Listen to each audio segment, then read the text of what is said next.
Welcome to our channel Telugu writings. మిత్రమా, జీవితంలో ఎవరూ ఊహించినటువంటి ముగ్గురు గురువులు ఉంటారన్న విషయం మీకు తెలుసా? వాళ్ళు పాఠాలు నేర్పించరు, కానీ వాళ్ళ దగ్గరికి వెళ్ళినప్పుడు గుణపాఠాలు మాత్రం నేర్పిస్తారన్న విషయం మీకు తెలుసా?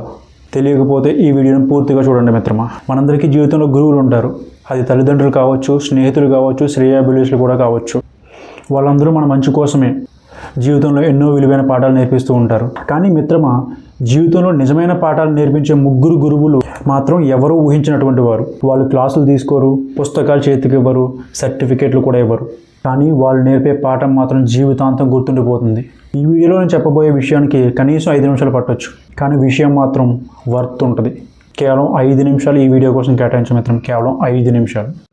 ఎందుకంటే ఈ ముగ్గురు గురువులు నేర్పే పాఠాలు నీ జీవితంలో ఒక తప్పుడు నిర్ణయాన్ని, లేదా ఒక పెద్ద నష్టాన్ని, లేదా నువ్వు ఎంచుకోబోతున్న ఒక తప్పుడు దారి నుంచి నిన్ను తప్పించవచ్చు. అందుకే ఈ వీడియోని స్కిప్ చేయకుండా చివరి వరకు చూడు మిత్రమా.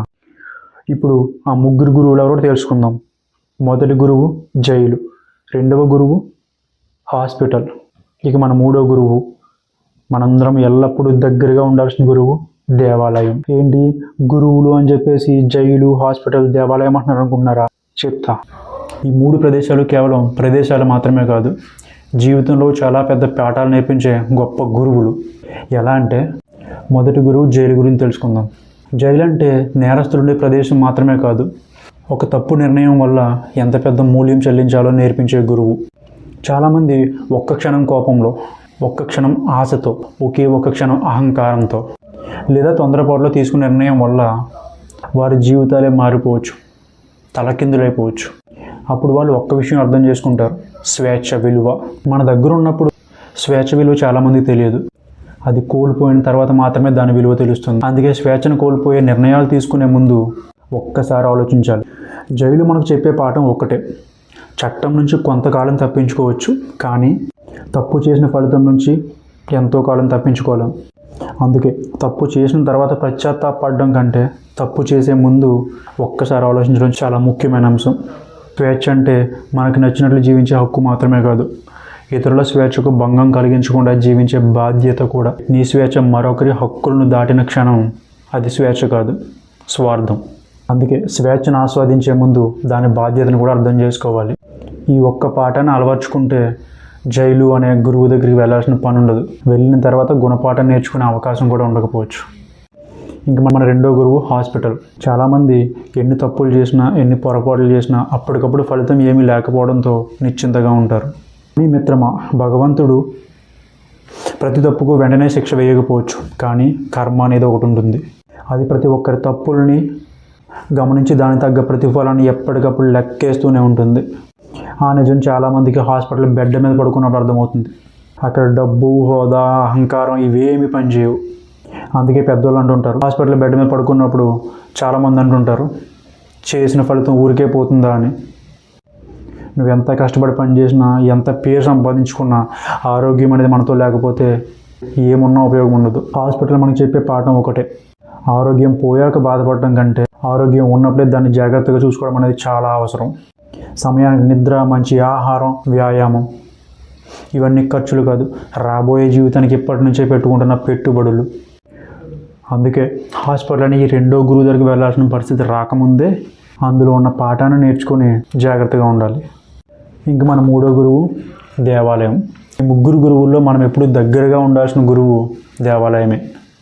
ఎందుకంటే మనం గుడి లోపలికి అడుగుపెట్టిన కొన్ని నిమిషాల్లో మనం కోపం, అహంకారం, భయం అన్నీ బయటే ఉంటాయి. మన టెన్షన్ కూడా బయటే ఉంటుంది. లోపలికి వెళ్ళేది ప్రశాంతమైన, నిర్మలమైన మనసు మాత్రమే. గుడి అనేది మనకి దేవుణ్ణి మాత్రమే చూపించదు, మనల్ని మనకు చూపిస్తుంది. మన తప్పులు, మన బలహీనతలు, మన ఆశలు ఎవరికైనా కృతజ్ఞతగా ఉండిపోయి ఉంటే దానిని గుడిలో ఉన్న కొన్ని నిమిషాలు మనం గుర్తిస్తాం. నిజాయితీగా ఆలోచించే అవకాశం కూడా అక్కడే దొరుకుతుంది. కానీ మిత్రమా, గుడికి వెళ్ళడం, వచ్చేయడం మాత్రమే కాదు, అక్కడ నేర్చుకున్న ప్రశాంతతను, అక్కడ పొందిన మంచి ఆలోచనను మన నిత్య జీవితంలో కూడా కొనసాగించాలి. అప్పుడే ఆ గురువు నేర్పించిన పాఠం జీవితాన్ని మారుస్తుంది. ఏ గురువు దగ్గరైనా పాఠం నేర్చుకోవడం ఒక్కటే కాదు, ఆ పాఠాన్ని జీవితంలో ఆచరించాలి. ఎందుకంటే తెలుసుకోవడం జ్ఞానం, ఆచరించడం విజ్ఞానం. మన జీవితానికి ఉన్నతమైన విలువ వచ్చేది పాఠాలు వినడం వల్ల కాదు, విన్న పాఠాలను ఆచరించడం వల్ల. అందుకే ఈ గురువు మాత్రం ఎల్లప్పుడూ దగ్గరగా ఉండాలి. మిత్రమా, ఈ ముగ్గురు గురువులు జీవితంలో మనకి గొప్ప సత్యాలు నేర్పిస్తున్నారు. జైలు తప్పు చేసే ముందు ఆలోచించమని, హాస్పిటల్ ఆరోగ్యం చెడిపోయే ముందు దాన్ని కాపాడుకోమని, అలాగే గుడి నేర్చుకున్న మంచి పాఠాలను గుడిలో ఉన్నట్టే ప్రశాంతంగా జీవితానికి అలవర్చుకోమని. సో ఇలా కొంతమంది గురువుల దగ్గరికి వెళ్ళాల్సిన పరిస్థితి రాకముందే మనం నేర్చుకుని అలవర్చుకోవాలి. కొంతమంది గురువుల దగ్గరికి నిరంతరం వెళ్తూ నేర్చుకోవాలి. కాబట్టి ఏ గురువు నేర్పించిన పాఠాలనైనా సమయానికి తగ్గట్టుగా మన జీవితంలో పాటిస్తే జీవితం మరింత ప్రశాంతంగా, మరింత అర్థవంతంగా తయారవుతుంది. ఎందుకంటే గొప్ప గురువు అంటే పాఠాలు చెప్పేవాడు కాదు, జీవితాన్ని మార్చేవాడు. ఈ వీడియో మీకు ఉపయోగపడింది అనిపిస్తే మీ కుటుంబ సభ్యులు, స్నేహితులతో కూడా పంచుకోండి. ఎందుకంటే మీరు పంచుకునే ఒక మంచి ఆలోచన మరొకరి జీవితాన్ని మార్చే గొప్ప ఆలోచన కావచ్చు. మరొక వీడియోతో మళ్ళీ కలుద్దాం. అంతవరకు ఫాలో అవుతుండండి మన ఛానల్ తెలుగు రైటింగ్స్.